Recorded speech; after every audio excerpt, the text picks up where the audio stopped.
double portion. If you want a double portion, you can have it. Amen. Please take your seats this morning. If you watched the Summer Olympics like I did, my eyes were glued to the television set.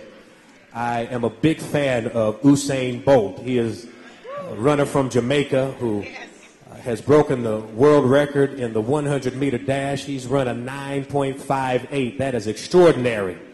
What's more extraordinary is he can do in 41 steps what it takes other runners 45 or 50 steps to do. Because he's so tall, his stride is so long, thus he's able to cover more ground when he runs. But I was amazed when I watched the 4x100 meter relay. The United States were very close now. We can't discount us. Amen. We got down for ours too. We have some very good runners. I love the United States and the runners who run for the United States. But I was amazed that Jamaica broke the world record even in the 4x1. They ran a 36.84. Now, when you really think about that, four runners, first runner will take the lead leg and he will have a baton in his hand and he has to run 100 meters and hand it off perfectly to the second leg runner. Second leg runner will then take the baton and they only have a certain amount of space by which to pass. That's called the passing lane. And if they hand the baton off anywhere outside of the passing lane, they are disqualified. So when you think about it, it's a very delicate process. The passing of the baton, it's precise and it has to be perfectly timed right. And when you have four fast runners, and imagine this, they ran a 36.84. That means each one of them ran less than 10 seconds in the 100 meters. That's amazing. Less than 10 seconds apiece. And Usain Bolt, he was the anchor leg. He took that and ran it on in, broke the world record. But brothers and sisters, I want us to know how delicate that process is.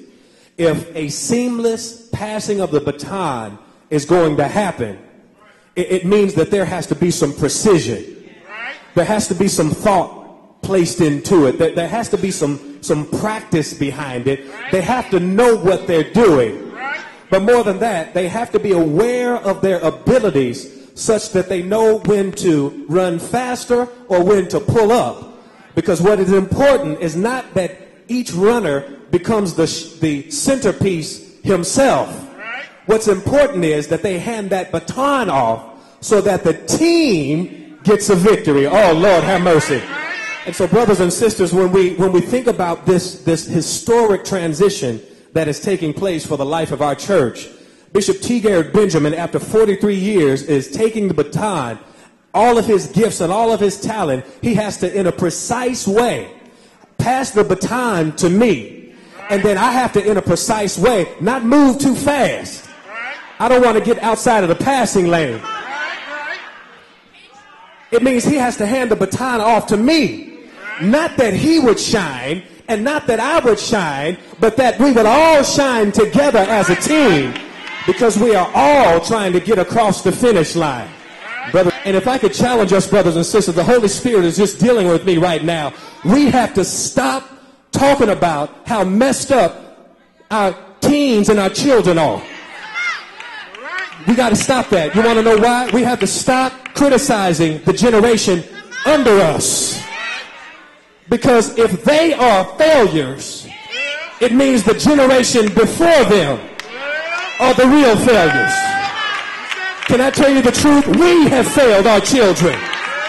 The educational system is what it is, but if you don't take the time, and I know you're busy, I know we have to work, and I know in this economy, some of us work 2 and 3 jobs, but you must be responsible to help your child with their homework. You've got to know what they're doing every day. You've got to know who their friends are at school. You've got to know what their teachers' names are. You've got to know what kind of work they're doing. You've got to help them with their math. You've got to help them with their reading. You've got to help them with their phonics. Reason why our children are not being educated in school because they're not being educated at home. We've arrived. Where exactly have we arrived when we're still slaves? Dr. Joy Leary DeGruy said we suffer from post-traumatic slave syndrome because we're no longer enslaved physically, but we're enslaved mentally. Because anytime black people think we have arrived, but we still don't own anything, where have we gone? Well, Pastor, don't say that because I own a couple of businesses. I ain't talking about businesses. I'm talking about, how about steel? How about when you own a color? How about when you own and operate an entire monopoly of technology? Apple Computer ain't black. The steel industry ain't black. That's Dale Carnegie. I can name J.P. Morgan, Rothschilds. That's wealth.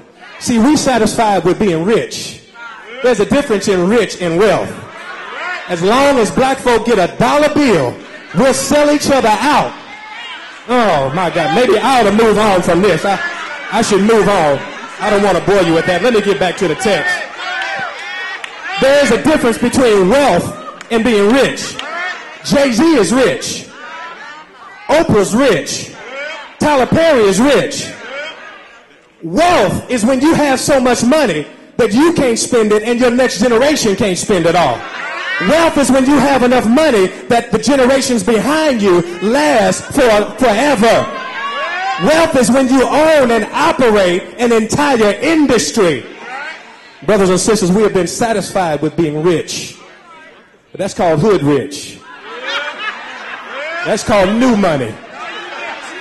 You work for folk who have old money. And they know that since you're satisfied with working for peanuts, then you can get them new money to stack on top of their old money. I think I'm saying something this morning.